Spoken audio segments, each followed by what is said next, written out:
New ஃபில்மாலிய நேயர்களுக்கு அன்பான வணக்கங்கள். வணக்கம் சார். சொல்லுங்கள் சார்.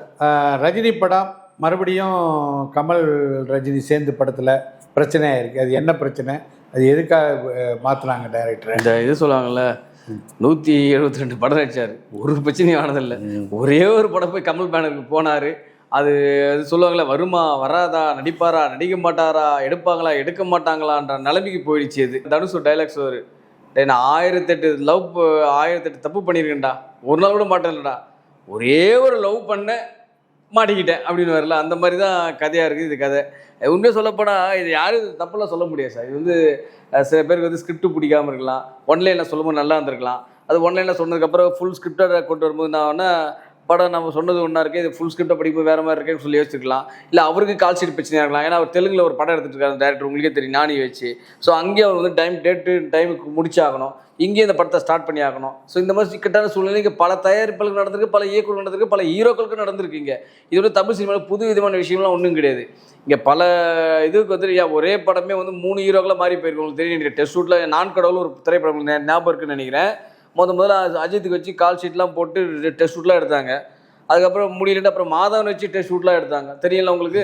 அதுக்கப்புறம் தான் கடைசியாக ஆரியாலாம் நடிச்சாரு. அது நடுவில் 2 நடிகர்கிட்டலாம் போயிட்டாங்க. கஜினி அப்படி தானே சொல்கிறேன் உங்களுக்கு. இந்த மாதிரி வந்து ஏன் ஷூட்டிங்கே போய் நடிச்சே கொடுத்தாங்க. சில படங்கள் நடிச்சு கொடுத்து ஒரு வாரத்துக்கு அப்புறம் ஹீரோ மாற்றிருக்காங்க இங்கே. ஸோ தமிழ் சினிமாவில் இந்த மாதிரி நிகழ்வுகள்லாம் வந்து ஒன்றும் பெரிய நடக்காமல் இருந்தது கிடையாது. இந்த மாதிரி நிகழ்வுகள் நிறைய நடந்துட்டு தான் இருக்குது. இப்போ ஒன்று வந்து கால் ஷீட் இஷ்யூவாக இருக்கும், இந்த டேட்டுக்குள்ளே அந்த டேட்டுக்குள்ளே முடிச்சாகணும். நீங்கள் முடிக்காமல் நீங்கள் எப்படிங்க அந்த படத்தை போய் இப்போ ஸ்டார்ட் பண்ணுவீங்க? என் படம் நான் சொன்ன டேட்டு, நான் ஒரு ரிலீஸ் டேட் வச்சுருப்பார்ல. அப்போ அந்த படம் பண்ணும்போது அந்த பிடிச்சி ஒரு ரிலீஸ் டேட் வச்சுருப்பேன். இதுக்குள்ளே முடிச்சாருன்னா அந்த படத்தை நான் அதுக்குள்ளே ரிலீஸ் பண்ண முடியும்.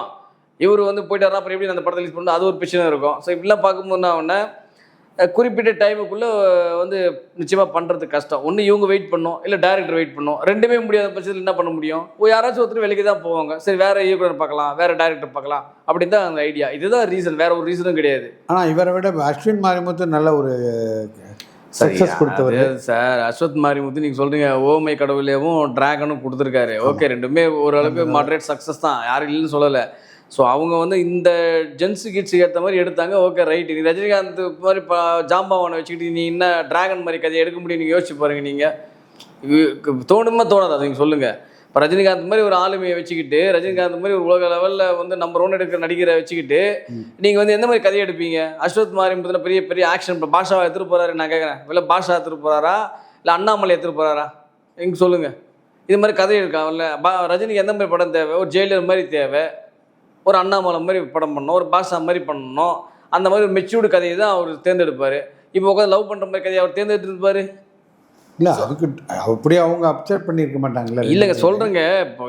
இப்போ பார்க்குறாங்க எந்த டைரக்டர். இப்போ பாருங்க, அந்த உங்களுக்கு தெரியும் நினைக்கிறேன், அந்த இவர் நம்ம சிம்புக்கு வச்சு கதை அதுவே நடக்கல. அது எப்போ எடுப்பாங்கன்னு தெரியல. இது தேசிய பெரியசாமி ஒரு டைரக்டர், உங்களுக்கு தெரியும் நினைக்கிறேன். கண்ணும் எப்போ எடுத்தார் அவர்? கொரோனா காலகட்டத்துக்கு முன்னாடி எடுத்தது. இன்னைக்கு வரைக்கும் அந்த மனுஷன், அந்த படம் பெரிய ஹிட்டு வேற, பல பேர் மத்தியில பேசப்பட்டது. அடுத்து எனக்கு பண்ணுவார், எனக்கு தான் பண்ணணும் முட்டி முஞ்சடிச்சுட்டு இருந்தாங்க. கடைசியில் அந்த டைரக்டர் அப்படியே ஓரம் கட்டி அப்படியே இண்டஸ்ட்ரி விட்டே ஒதுக்கிட்டு போலது. இவனுங்க எல்லாம் சேர்ந்துக்கணும், மொத்தமாக சேர்ந்துக்கணும். ரஜினி முதல் கொண்டு ஃபோன் பண்ணி பேசினார், எனக்கு ஒரு ஸ்கிரிப்ட் எழுதுங்க அப்படின்னு. சரியாக உங்களுக்கான நிஜமாக தான் சொல்கிறேன், எழுதுங்க அப்படின்னாரு. பண்ணுவார்னு பார்த்தேன். கமல் பேனரில் பண்ண போகிறாருனாங்க, அதுவும் இல்லை. அப்புறம் இவர் அஜித் வச்சு படம் பண்ண போகிறாங்க, அதுவும் இல்லை. ஆர்யா வச்சு படம் பண்ண போகிறாங்க, அதுவும் இல்லை. சூர்யா வச்சு படம் பண்ண அதுவும் இல்லை. இப்போ சிம்பு வச்சு படம் பண்ண போகிற அனௌன்ஸ்மெண்ட்லாம் பண்ணுறாரு. இப்போ அது எப்போ அதுவும் நடக்கிற மாதிரி தெரியல. இப்போ கடைசியில் நான் மாட்டு சிவனே பண்ணி தான் கூட ஒரு 2-3 படம் எடுத்து ரிலீஸ் பண்ணியிருப்பேயா? இப்போ போட்டு இது பண்ணிங்கன்ற. அந்த துருவங்கள் 16ன்னு ஒரு டைரக்டர் தெரியும், கார்த்திக் நேரன்னு ஒரு டைரக்டர். அப்படியே வந்த புதுசில் அந்த படத்தை ஆகா ஓஹோ அற்புதம்லாம் பேசினாங்க. அடுத்த ஒரு படம் பண்ணார், அந்த படம் ரிலீஸ் பண்ணாமன்னு உட்காந்துருக்காரு. ஞாபகம் இருக்கா உங்களுக்கு? ஒரு படம் ரிலீஸே பண்ண முடியல, அந்த படத்தை இன்றைக்கி ரிலீஸ் ஆகலை. அந்த டைரக்டர் அப்படியே ஓரக்கட்டி உட்கார வச்சிங்களா? இந்த மாதிரி பல விஷயங்கள் நடக்கும் சார் தமிழ் சினிமாவில்.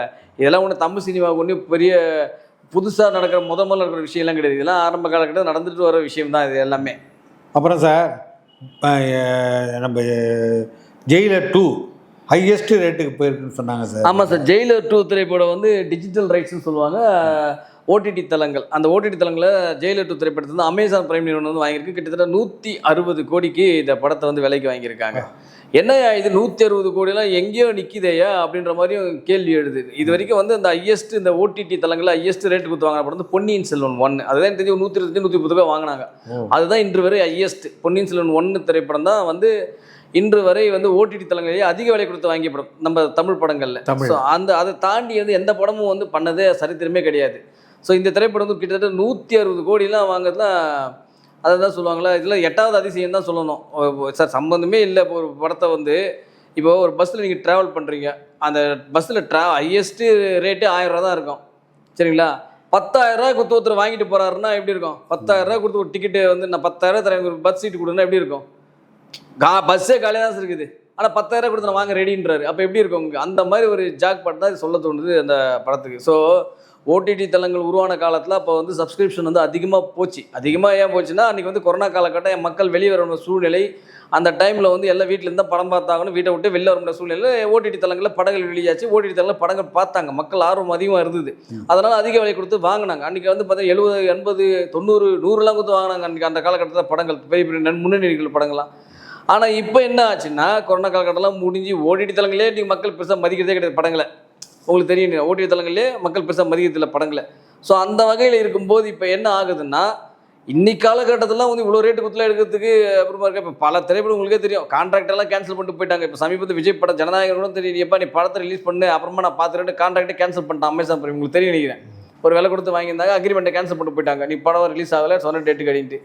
ஸோ அப்படி இருக்கிற சூழ்நிலையில் ஏன் இன்னும் சொல்ல போனால் பல முன்னணி நடிகர்கள் படம் பல இன்னும் விற்காமலே கிடக்குது, படம் ரிலீஸ் ஆகிறது விற்காமலே கிடக்குது, உங்களுக்கு தெரியும் நினைக்கிறேன். ஸோ அந்த மாதிரி இருக்கும்போது அப்பேற்பட்ட காலகட்டத்தில் வந்து இவ்வளோ விலை கொடுத்து வாங்குறதுலாம் எவ்வளோ பெரிய விஷயம் தெரியுமா? அதுதான் வந்து ரஜினிகாந்த். அதுதான், அதாவது மற்றவர்கள் வந்து என்ன வேணாலும் பேசிட்டு போகலாம், நான் தான் உச்சம், இவருடைய அவருக்கு தான் கூட்டம், அவருடைய இவர் தான் பெரிய ஸ்டார், என்ன வேணாலும் வாய்க்கிலேயே பேசலாம். செயல்படுத்த முடியுமா, ஆர்கானிக்காக செயல்படுத்த முடியுமா அப்படின்னு கேட்டிங்கன்னா அந்த ஆர்கானிக்காக செயல்படுத்தி கொடுத்தவர் தான் ரஜினிகாந்த். ஏன்னா அவர் உட்காந்து வெளியில் உட்காந்து தம்பட்டை அடிக்கல, என் படத்தை இவ்வளோ காசு கொடுத்து வாங்கின்னு சொல்ல. ஏன்னா அவருக்கும் இதுக்கும் சம்மந்தமே கிடையாது. அவர் படம் நடி கொடுத்தா போய்கிட்டே இருப்பார். ஒரு ஆடியோ லான்ச் ஃபங்க்ஷனில் 1 மணி நேரம் சூப்பராக குட்டி கதை சொல்லுவார்.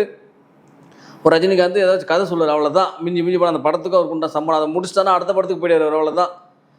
அவர் வந்து பெரிய தெருவா போய் உட்காந்துக்கிட்டு ரசிகர்களை உட்காந்துக்கிட்டு இங்கே வந்து ஃபேக்கான விஷயங்கள்லாம் கொண்டு வந்தால் சரித்திரமே கிடையாது ரஜினிகாந்தோட வாழ்க்கை வரலாற்றில், சினிமா இண்டஸ்ட்ரியில் வரலாற்றில். அப்படி இருக்கிற நடிகருடைய படத்தை ஒருத்தன் வந்து ஹிமாலயன் ரேட்டுக்கு வந்து வாங்குறான்னா அது எவ்வளோ பெரிய விஷயம். ஒரு ஓடிடி தளம் வந்து அந்த ரேட்டுக்கு வாங்கினா அது எவ்வளோ பெரிய விஷயம். அது சாதாரண விஷயமா? அது இதுக்கு பேர் தான் சொல்கிறது உச்சம்னு யாரோ வந்து வாய்க்கிடியே வந்து பேசுறதுனால உச்சம் ஆகிட முடியாது. கூட 4 அல்ல கைகளை வச்சு பேசுறதுனால நீங்கள் உச்சம் ஆகிட முடியாது. யாராக இருந்தாலும் உச்சம்ன்றதை செயலில் காட்டணும், நிரூபித்து காட்டணும். உண்மையாக ஃபேக்காக இல்லை, உண்மையாக நிரூபித்து காட்டணும். அதுதான் உண்மையாக நிரூபித்து காட்டியிருக்காரு ரஜினிகாந்த். இப்போ என்ன பண்ணுவானுங்க, இப்போ வாய்கிடியே பேசுகிறவங்களாம் என்ன பண்ணுவானுங்க, இன்று இல்லை சார் என்றும், நேற்று, இன்று, நாளை, ஏன் தமிழ் சினிமா உலகில் தமிழ் சினிமா உலகம் இருக்கும் வரை சூப்பர் ஸ்டார் அப்படின்னு நீங்கள் ஒருத்தர் பேரை சொன்னீங்கன்னா அதுக்கு தமிழ் சினிமா உலகம் எத்தனை ஆண்டு காலம் வரை இருக்குதோ அத்தனை ஆண்டுகள் வரைக்கும் ரஜினிகாந்த் என்ற பெயர் மட்டும்தான் நிலைத்து நிற்கும். இங்கே வேறு எவனும் சூப்பர் ஸ்டார்னு சொன்னால் இங்கே வேறு யார் பேரும் இங்கே நிலைத்து நிற்காது. எத்தனை ஸ்டார் வந்தாங்க? 1008 ஸ்டார் வந்தாங்க தெரியுமா உங்களுக்கு? சரத்குமார் சுப்ரீம் ஸ்டார்னு ஒரு பட்டம் இருக்குது தெரியுமா சார்? சரத்குமார் சுப்ரீம் ஸ்டார்னு ஒரு பட்டம் இருக்குது தெரியுமா? எத்தனை பேர் சுப்ரீம் ஸ்டார் சரத்குமார் சொல்கிறாங்க இங்கே சொல்லுங்கள். லிட்டில் சூப்பர் ஸ்டார் சிம்புன்னு வச்சார், ஞாபகம் இருக்கா உங்களுக்கு? நீங்கள் எத்தனை பேர் லிட்டில் சூப்பர் ஸ்டார்னு சொல்கிறாங்க? யங் சூப்பர் ஸ்டார் தனுஷ்னு வச்சாங்க, கொடி என்ன படத்து தொடரி படத்தில், ஞாபகம் இருக்கா உங்களுக்கு? இருக்கா? எத்தனை பேர் நீங்கள் இளைய சூப்பர் ஸ்டார் தனுஷ்னு கூப்பிட்றாங்க? லேடி சூப்பர் ஸ்டார் நயன்தாரான்னு பேர் வச்சாங்க. அந்த அம்மா நீங்கள் படமே நடிக்கிறது இல்லை. இப்போ புரியுதுல உங்களுக்கு? இந்த சைடில் வரவன், ஓரமாக வரவன், ஒளிஞ்சது எட்டி பார்க்குற சூப்பர் ஸ்டார் இவனுங்க எல்லாம் அப்படியே காணாமல் போயிடுவாங்க.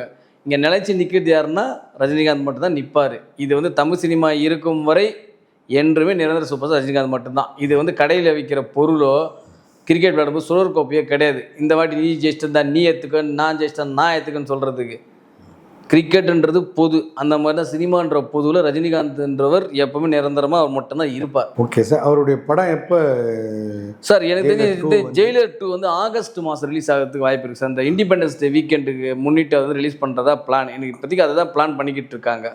ஸோ அந்த மாதிரி டேட்டில் வந்து இந்த படத்தை ரிலீஸ் பண்ணுறது. இப்போ முதல்ல ஜூலை 12ன்னு சொன்னாங்க. ஜூலை 12க்கு இன்னும் டேட்டே இல்லை. இன்னும் அவங்க அப்புறம் போஸ்ட் ப்ரொடக்ஷன் ஒர்க்லாம் ஸ்டார்ட் பண்ணல. ஸோ அதில் மாதிரி சில விஷயங்கள்லாம் இருக்குது. இன்னும் அவங்க சாங் ரிலீஸ் பண்ணோம், ஆடியோ ரிலீஸ் பண்ணோம், டீசர் ரிலீஸ் பண்ணோம். ஸோ அது வந்து பார்த்தீங்கன்னா உங்களுக்கே தெரியும், மே ஜூன் ஒரு 1.5 மாதம் கூட இல்லை படம் ரிலீஸ் ஆகிறதுக்கு. ஸோ அதனால் எனக்கு தெரிஞ்சு வந்து ஆகஸ்ட் அந்த 15th வீக்கெண்ட் இருக்குது பார்த்தீங்களா, அந்த டைமில் ரிலீஸ் பண்ணுறது தான் மேக்ஸிமம் பிளான் பண்ணுறாங்க.